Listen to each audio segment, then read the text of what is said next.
Hello, my name is Joyce Seafried, and this is my mini unit of Where's Our Ecosystem?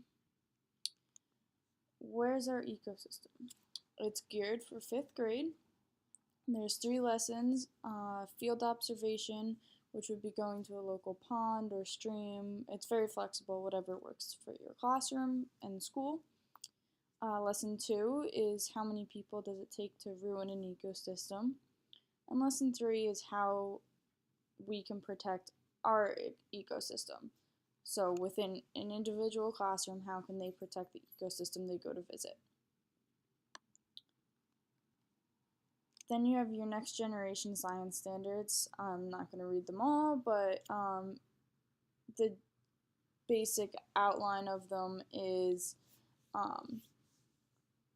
how energy is transferred from the sun to animals throughout the food chain, developing models, which is seen in lesson 2, and obtaining and combining the information that you use to figure out how you can protect your own ecosystem. Then we have the Cloud Institute standards. The dynamics of systems and change, healthy commons, and natural laws and ecology principles. And all 3 lessons touch on each of these, some more than others. Lesson 1 is field observation and going to the local pond. So the fun parts, the parts that your kids or your students are going to talk about with their parents, is that they got to go outside, they got to go to a pond or a stream, they got to touch frogs and fish, and they got to play in the mud with their hands and all of that fun stuff. The main ideas that as a teacher we want our students to take away are the basic principles of a pond ecosystem and how a food web works.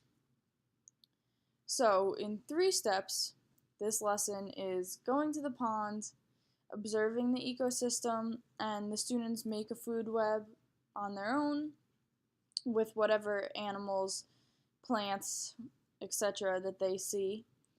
And then they rework a food web based on a class discussion, and they're given the food web that's provided and see how much they got right or how accurate they were.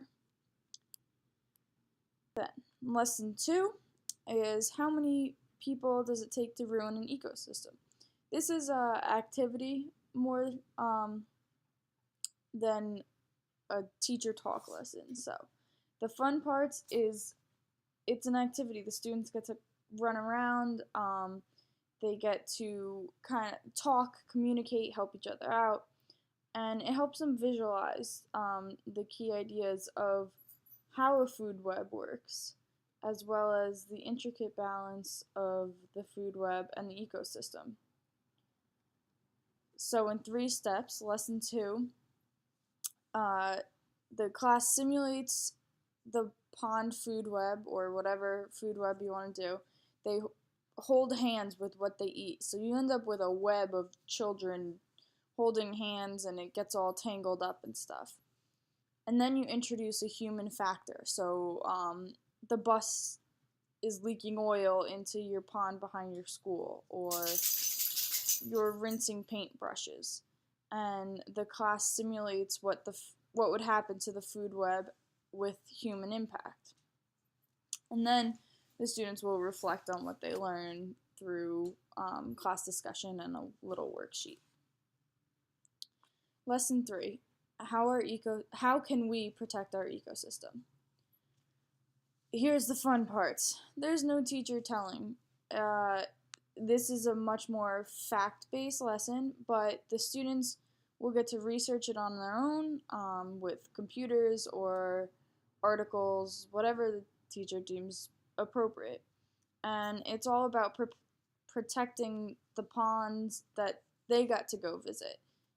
It provides the students with a sense of responsibility for their environment.